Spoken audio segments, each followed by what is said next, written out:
Llegamos a nuestro último capítulo en el estudio de la introducción a la Sagrada Escritura, que corresponde a una cuestión ya mucho más práctica, y es el tema de la Sagrada Escritura en la vida de la Iglesia.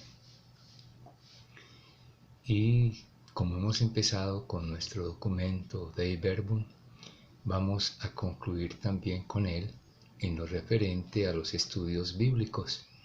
Y precisamente encontramos en la Dei Verbum, en el capítulo 6, el tema que vamos a tratar acá: la Sagrada Escritura en la vida de la Iglesia.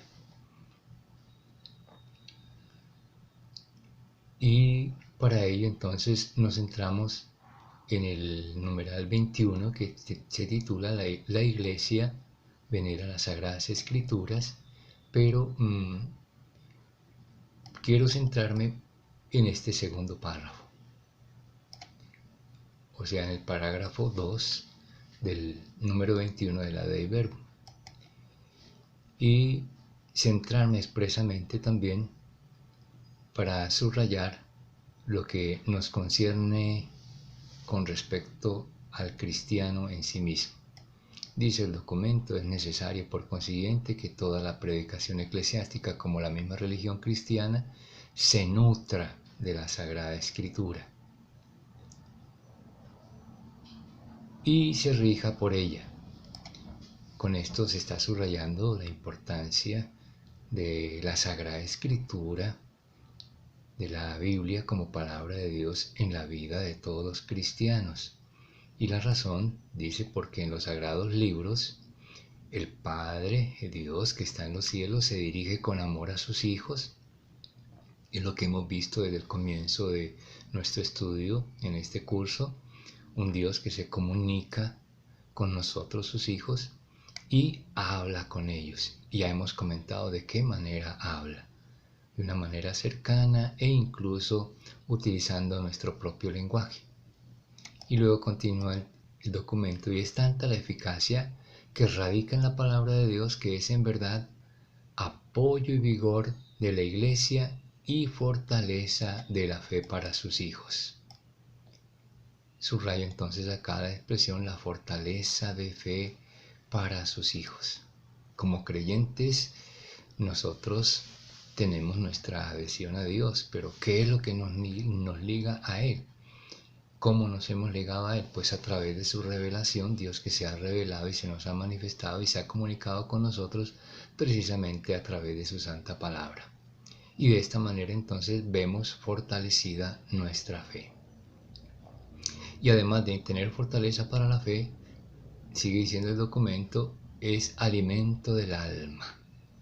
Nosotros no solamente somos seres humanos corpóreos, sino que tenemos también la dimensión espiritual, y esa dimensión espiritual radica en el alma que hay dentro de nosotros, y esa alma es el espíritu de vida que Dios nos ha dado a todos nosotros. Y luego termina diciendo que esta palabra termina siendo fuente pura y perenne de la vida espiritual.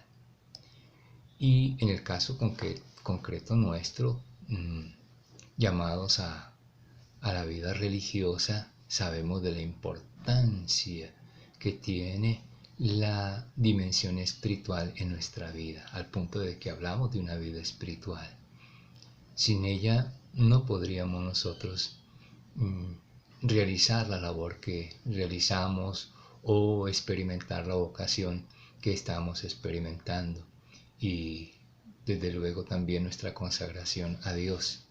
Por eso necesitamos ver alimentada y fortalecida esta vida espiritual, y para ello de manera constante, dice el documento, de manera perenne, o sea, permanentemente en nuestra vida necesitamos de este alimento espiritual, y este alimento espiritual lo encontramos en la palabra de Dios, en la Sagrada Escritura.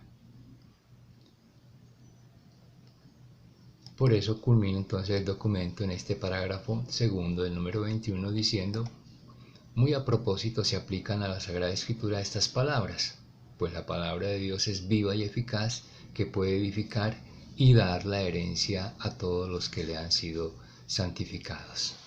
Ese es el efecto entonces de la palabra de Dios en nosotros. Alimenta nuestra vida espiritual, pero igualmente nos santifica ante la presencia de Dios.